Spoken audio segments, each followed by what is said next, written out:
എൻ്റെ election expense 21 ലക്ഷത്തിൽ പരമാണ്. എൻ്റെ കറക്റ്റ് എനിക്ക് നമ്പർ നോക്കേണ്ടി വരും. എനിക്ക് 79 ലക്ഷം രൂപ ഞാൻ ലാഭിച്ചിട്ടുണ്ട്. അത് ജനങ്ങൾക്ക് ഉപയോഗിക്കുന്നതായിരിക്കും. UDF സംബന്ധിച്ച് വലിയൊരു വിജയം നേടിയെന്നുള്ളത് തീർച്ചയായിട്ടും അഭിമാനകരമായിട്ടുള്ള കാര്യമാണ്. കേരളത്തിലെ ജനങ്ങളോടാണ് നമ്മളെന്നും കടപ്പെട്ടിരിക്കുന്നത്. കേരളത്തിലെ ജനങ്ങളുടെ വലിയ പിന്തുണ, UDF മുന്നോട്ട് വെച്ച ആ വിഷന്, അതുപോലെ തന്നെ UDF കൃത്യമായിട്ടുള്ള അസസ്മെന്റ് അത് ജനങ്ങൾ അംഗീകരിച്ചു എന്നുള്ളത് തന്നെയാണ്. നമ്മളൊരു 5 വർഷത്തെ UDF ഗവൺമെന്റും 10 വർഷത്തെ LDF ഗവൺമെന്റും തമ്മിൽ താരതമ്യം ചെയ്താൽ മാത്രം മതി UDF LDF തമ്മിലുള്ള വ്യത്യാസം മനസ്സിലാകും. ഒപ്പം 5 വർഷം UDF പല നേട്ടങ്ങളും എണ്ണി നമുക്ക് പറയാൻ സാധിക്കുമെങ്കിൽ 10 വർഷത്തെ നേട്ടം എന്താണെന്ന് ഇതുവരെ പറയുവാൻ ഈ സർക്കാരിന് സാധിച്ചിട്ടില്ല. അപ്പൊ തീർച്ചയായിട്ടും അതൊക്കെ വിലയിരുത്തിയാണ് ജനങ്ങൾ ഇത്ര മികച്ച ഒരു വിജയം UDF നൽകിയിരിക്കുന്നത്. തീർച്ചയായിട്ടും ആ ഒരു വിശ്വാസം, പ്രിയപ്പെട്ട ആന്റണി സാർ പറഞ്ഞ കാര്യം ഞങ്ങൾ ഓരോരുത്തരും ഓർത്തിരിക്കുമെന്നാണ് എനിക്ക് പറയാനുള്ളത്. കാരണം ഇത് ഒരു വാണിംഗ് കൂടിയാണ്, ഞങ്ങൾ കൂടിയുള്ള വാണിംഗാണ്. ആ വാണിംഗ് ഉൾക്കൊണ്ട് തന്നെ പ്രവർത്തിക്കും എന്നാണ് ഞാൻ വിശ്വസിക്കുന്നത്. എൻ്റെ ഇലക്ഷൻ എക്സ്പെൻസ് 21 ലക്ഷത്തിൽ പരമാണ്. എൻ്റെ കറക്റ്റ് എനിക്ക് നമ്പർ നോക്കേണ്ടി വരും. എനിക്ക് 79 ലക്ഷം രൂപ ഞാൻ ലാഭിച്ചിട്ടുണ്ട്. അത് ജനങ്ങൾക്ക് ഉപയോഗിക്കുന്നതായിരിക്കും. ആലോചിക്കാം, നമ്മളങ്ങനെ ഗ്രീൻ പ്രോട്ടോക്കോളായിട്ട് തുടങ്ങിയതല്ല. ഞാൻ ചാൻസിന് ഈ സൈക്കിൾ കണ്ടപ്പം എനിക്കൊരു ഫാസിനേഷനായിട്ട് തോന്നി. ഞാൻ സത്യം പറഞ്ഞാൽ ഒരു 6-7 മാസം ഒരു സ്കൂട്ടർ എടുക്കണമെന്ന് തോന്നി. സ്കൂട്ടറിൽ പോകണമെന്ന് ഞാൻ ആഗ്രഹിച്ചിരുന്നു. കുറച്ച് ആൾക്കാരുമായിട്ട് ബന്ധപ്പെടാൻ എളുപ്പം സ്കൂട്ടറാന്ന് വിചാരിച്ച്. പക്ഷേ സ്കൂട്ടറൊന്നും എനിക്ക് പിടിച്ചില്ല. അങ്ങനെ ഇരിക്കുമ്പോഴാണ് ഈ എന്താ പറയുക ഇലക്ട്രിക് ഹൈബ്രിഡ് സൈക്കിൾ കാണുന്നത്. അപ്പോൾ ചവിട്ടുകയും ചെയ്യാം, നമുക്ക് സ്പീഡ് കിട്ടുകയും ചെയ്യും മോട്ടോർ ഉപയോഗിച്ച്. അപ്പോൾ ഇത് കണ്ടപ്പോൾ എനിക്കൊരു ഫാസിനേഷൻ തോന്നി. അതുകൊണ്ടാണ് ഞാനത് മേടിച്ച് ഞാൻ അതിൽ യാത്ര തുടങ്ങിയത്. അപ്പോൾ ഇച്ചൂടെ ആൾക്കാരുമായിട്ട് ഞാൻ രാവിലെ 6 മണിക്ക് പോകുമായിരുന്നു. അപ്പോൾ രാവിലെ 6 മണിക്ക് തന്നെ വീട്ടിൽ MLA വന്ന് നിൽക്കുമ്പോൾ സ്വാഭാവികമായിട്ട് ആൾക്കാർക്ക് ഒരു സന്തോഷമാണ്. അതുകൊണ്ടാണ് അങ്ങനെ കണ്ടിന്യൂ ചെയ്തത്. ഇനിയും എന്ത് വേണമെന്നുള്ളത് നമുക്ക് ആലോചിക്കാം. ഇവിടെ വേണമെങ്കിൽ സൈക്കിളിലാക്കാം, തിരുവനന്തപുരത്ത് യാത്ര, അസംബ്ലിയിലോട്ട് യാത്ര വേണമെങ്കിൽ സൈക്കിളിലാക്കാം എന്നൊരു ആലോചനയുണ്ട്. ഫുൾ ടൈം പറ്റുമെന്ന് എനിക്ക് തോന്നുന്നില്ല. പക്ഷെ സൈക്കിൾ പോകുന്നതിന് നല്ല ഐഡിയ. ഗ്രീൻ പ്രോട്ടോകോൾ പറഞ്ഞുകൊണ്ടാ പറഞ്ഞത്. അല്ല, എവിടെയാ തർക്കം? ഞാൻ പറയുമല്ല, ഞാൻ ചോദ്യം ചോദിച്ചല്ലോ, നമുക്ക് ഉത്തരം പറയണ്ടേ?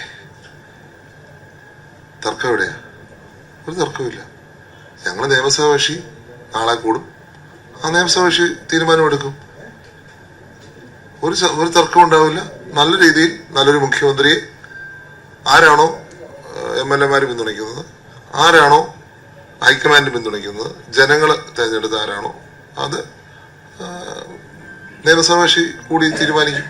അതിനകത്ത് എവിടെ തർക്കം? ഞങ്ങൾക്ക് ആർക്കും തർക്കത്തെ കുറിച്ച് അറിവില്ല.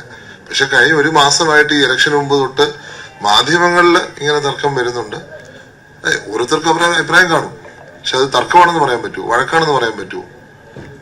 ഞങ്ങൾക്ക് ഓരോരുത്തർക്കും ഞങ്ങളുടെ അഭിപ്രായമുണ്ട്. അഭിപ്രായം പറയും. അഭിപ്രായത്തിന്റെ സമന്വയം ഉണ്ടാകും. അങ്ങനെയല്ല എല്ലാ പ്രാവശ്യവും. പുതിയ എന്തെങ്കിലും നടക്കുന്നുണ്ടോ? ഒന്നുമില്ല. അപ്പം പണ്ടത്തെയൊക്കെ വെച്ച് നോക്കുമ്പോൾ ഒത്തിരി പ്രശ്നങ്ങൾ കുറഞ്ഞ ഒരു സാഹചര്യമാണ്. ഒരു പ്രശ്നം ഉണ്ടാവത്തില്ല. ഞങ്ങളുടെ മുഖ്യമന്ത്രിയെ, നമ്മുടെ നാടിന്റെ മുഖ്യമന്ത്രിയെ നമുക്ക് കിട്ടും. വളരെ സമർത്ഥമായ രീതിയിൽ അദ്ദേഹം വരുന്ന 5 വർഷവും ഭരിക്കും എന്നുള്ള കാര്യത്തിൽ യാതൊരു സംശയമില്ല. അല്ല, ഞാനത് കൃത്യമായി. പക്ഷെ എനിക്ക് ഈ ഇലക്ഷനുമായി ബന്ധപ്പെട്ട ഒരു കമന്റ് ഞാൻ പറഞ്ഞിട്ട് ബാക്കി അങ്ങോട്ട് പോകാം. ഇലക്ഷൻ കമ്മീഷൻ ഇലക്ഷൻ നടത്തുന്ന വിധം ഒന്നുകൂടെ പരിഷ്കരിച്ചാൽ കൊള്ളാം എന്നുള്ള അഭിപ്രായം എനിക്കുണ്ട്. കാരണം ഇതിനകത്തുള്ള എല്ലാവരെയും ഇൻവോൾവ് ചെയ്യിച്ച് തീരുമാനങ്ങൾ എടുക്കാനും മാറ്റങ്ങളൊക്കെ കൊണ്ടുവരുവാനും സാധിക്കണം. ഞാൻ ഏറ്റവും അവസാനത്തെ ഒരു ഇൻസ്റ്റൻസ് ഉണ്ട്, ഞാൻ അതിലേക്ക് പോകുന്നില്ല. കാരണം പലതരത്തിലുള്ള നിയമങ്ങളും പാലിക്കാതാണ് എന്റെ കാര്യത്തിൽ ഞാൻ പറയും. പുതുപ്പള്ളിയുടെ കാര്യത്തിൽ ചില കാര്യങ്ങൾ നടന്നിട്ടുള്ളത്. ഞാൻ സ്പെസിഫിക് ആയിട്ട് പോകുന്നില്ല. അപ്പൊ ഇച്ചൂടൊന്ന് ആൾക്കാർക്ക് മനസ്സിലാക്കാത്ത രീതിയിൽ കുറച്ചുകൂടെ പീപ്പിൾ ഫ്രണ്ട്ലി ആയും കാൻഡിഡേറ്റ് ഫ്രണ്ട്ലി ആയും കാര്യങ്ങൾ നടത്തണം എന്നുള്ള ഒരു റിക്വസ്റ്റ് ഉണ്ട്. അത് കേരളത്തിന് മാത്രമല്ല, ഇന്ത്യയിലോട്ടേക്ക് അത് കോൺഫിഡൻസിനെ ബാധിക്കുന്ന ഒരു പ്രശ്നമാണ്. അപ്പോൾ കോൺഫിഡൻസ് നിലനിർത്തുവാൻ തീർച്ചയായിട്ടും ഇലക്ഷൻ കമ്മീഷൻ ശ്രമിക്കണം. കാരണം എന്നും ഇന്ത്യയുടെ പേര് നിലനിർത്തിയിട്ടുള്ള സ്ഥാപനമാണ് ഇലക്ഷൻ കമ്മീഷൻ. അപ്പം എവിടെയെങ്കിലും ഒരു വിശ്വാസക്കുറവ് വരുന്നുണ്ടെങ്കിൽ ചിലപ്പോൾ അതൊരു ഉദ്യോഗസ്ഥരുടെ നേതൃത്വത്തിൽ നടക്കുന്ന ഒരു ഒരു പ്രവർത്തനമായതുകൊണ്ടായിരിക്കാം അങ്ങനെ വരുന്നത്. ജനവികാരം കൊണ്ട് ഉൾക്കൊണ്ടുകൊണ്ട് ചില കാര്യങ്ങൾ തീരുമാനിക്കണം എന്നാണ് എനിക്ക് ഇലക്ഷന്റെ നടത്തിപ്പിനെ കുറിച്ച് ഒന്ന് സൂചിപ്പിക്കാനുള്ളത്. പിന്നെ പുതുപ്പള്ളിയെ സംബന്ധിച്ച് ഞാൻ തുടക്കത്തിൽ തന്നെ ഒരു കാര്യം, ഞാൻ MLA ആദ്യമായി തെരഞ്ഞെടുക്കപ്പെട്ട തൊട്ട് എൻ്റെ ഫസ്റ്റ് പ്രയോറിറ്റി പുതുപ്പള്ളി ഒരു സ്പോർട്സിന്റെ സെന്റർ ആക്കണം എന്നുള്ളതായിരുന്നു. അത് മറ്റൊന്നുമല്ല, ഞാനൊരു വീട്ടിൽ പ്രചരണത്തിന് അന്ന് ചെന്നപ്പോൾ അമ്മ എന്നോട് പറഞ്ഞു, മോനെ എൻ്റെ മക്കൾക്ക് കളിക്കാനുള്ള സ്ഥലം ഒരുക്കണം. ഞാൻ സത്യം പറഞ്ഞാൽ ആദ്യമായിട്ടാണ് ഒരു പേരന്റ് എൻ്റെ ജീവിതത്തിൽ കളിക്കാൻ സ്ഥലം ഉണ്ടാക്കി കൊടുക്കണമെന്ന് പറയുന്നത്. അന്ന് ഞാൻ തീരുമാനമെടുത്താണ് പുതുപ്പള്ളി ഒരു സ്പോർട്സിന്റെ സെന്റർ ആക്കണം. ഞാൻ കഴിഞ്ഞ 2.5 വർഷം കൊണ്ട് ടർഫ് ഉണ്ടാക്കിച്ചു. അവിടെ കുട്ടികൾക്ക് ഫ്രീ ആയിട്ട് കൊടുക്കണമെന്ന് പറഞ്ഞു. ഇപ്പൊ രണ്ടാമതൊരു ടർഫ് ഉണ്ടാക്കാനുള്ള ശ്രമത്തിലാണ്. അതിനോട് ചേർന്നാണ് നമ്മൾ ഒരു ഇന്റർനാഷണൽ അല്ലെങ്കിൽ ഒരു നാഷണൽ ലെവലിലുള്ള സ്റ്റേഡിയം, അതിന് സ്ഥലം വിട്ടു വരുവാൻ കുറച്ച് പേര് മാനസികമായിട്ടെങ്കിലും തയ്യാറാണെന്ന് എൻ്റെ അടുത്ത് പറഞ്ഞു. അതുമായിട്ടുള്ള ബന്ധപ്പെട്ട് ചർച്ചകൾ നടക്കാൻ പോകുന്നു. അതാണ് ഞാൻ പറഞ്ഞത്. ഞാൻ IPL ഫാൻ പാർക്ക് പുതുപ്പള്ളിയിൽ വന്നപ്പോൾ തന്നെ ഞാൻ പറഞ്ഞിരുന്നു, അടുത്ത പ്രാവശ്യം IPL നടത്താൻ നമ്മൾ ശ്രമിക്കും. പക്ഷെ IPL നടത്തുക അവരുടെ കുറെ നോംസ് ഉണ്ട്. പക്ഷെ നടത്തുവാനുള്ള സ്റ്റേഡിയം കൊണ്ടുവരിക എന്നുള്ളത് എൻ്റെ പ്രയോറിറ്റിയാണ്. ആ പ്രയോറിറ്റിയിലേക്ക് ഞാൻ കടന്നു. 2.5 വർഷമായിട്ട് ഞാൻ എൻ്റെ പ്രവർത്തനത്തിലായിരുന്നു. ഇന്ന് അടുത്ത സ്റ്റേജിലേക്ക് എത്തും എന്ന് ഞാൻ പ്രതീക്ഷിക്കുകയാണ്. എന്തായാലും അടുത്ത 2.5 വർഷം കൊണ്ട് തന്നെ പുതുപ്പള്ളിയിൽ ഒരു സ്റ്റേഡിയം, അത് ദേശീയ തലത്തിലുള്ള അല്ലെങ്കിൽ അന്താരാഷ്ട്ര നിലവാരത്തിലുള്ള സ്റ്റേഡിയം വരും എന്നുള്ള പൂർണ്ണമായ പ്രതീക്ഷ എനിക്കുണ്ട്. അപ്പൊ അങ്ങനെയുള്ള ഞാൻ പറയുന്ന സ്പോർട്സിനെ അടിസ്ഥാനപ്പെടുത്തിയ ഒരു എക്കോണമി അത് കേരളത്തിന് ഗുണകരമായിരിക്കുമെന്നാണ് എൻ്റെ അഭിപ്രായം. കാരണം നമുക്ക് വലിയ ഇൻവെസ്റ്റ്മെന്റ്സ്, അതുപോലെ വലിയ ഇൻഡസ്ട്രിയലൈസേഷൻ നടക്കാൻ പറ്റാത്തൊരു സാഹചര്യത്തിൽ സ്പോർട്സിൽ ആൾക്കാരുടെ ഇൻവോൾവ്മെന്റ് ഉണ്ട്, കുട്ടികളുടെ ഇൻവോൾവ്മെന്റ് ഉണ്ട്, ചെറുപ്പക്കാരുടെ ഇൻവോൾവ്മെന്റ് ഉണ്ട്, അവിടെ ജോലിക്ക് സാധ്യതയുണ്ട്. നമ്മളിപ്പം കഴിഞ്ഞ 5 വർഷക്കാലത്തിൽ ഏറ്റവും ഉയർന്ന കേട്ട പേരാണ് മെസ്സിയെ കൊണ്ടുവരിക എന്നുള്ളത്. മെസ്സി വന്നു, പക്ഷെ നമ്മുടെ നാട്ടിലൊഴിച്ച് ബാക്കി എല്ലാ നാട്ടിലും വന്നുപോയി. ഞാൻ പറയുന്നത് നമുക്കിനി നമ്മുടെ നാട്ടിൽ നിന്നൊരു മെസ്സി ഉണ്ടാവണം. ഞാൻ അന്ന് തൊട്ട് പറയുന്നൊരു കാര്യമാണ്, നമ്മുടെ നാട്ടിൽ നിന്ന് മെസ്സി ഉണ്ടാവണം. ആ മെസ്സി വന്ന് പോയപ്പോൾ തന്നെ ഇവിടുന്ന് ഒരു 16-20 കോടി രൂപ കൊണ്ടാണ് അങ്ങോട്ട് പോയിരിക്കുന്നത്. 4 സ്ഥലത്ത് 4 ദിവസം ചെലവഴിച്ചതിനാണ് 20 കോടി അല്ലെങ്കിൽ 30 കോടി.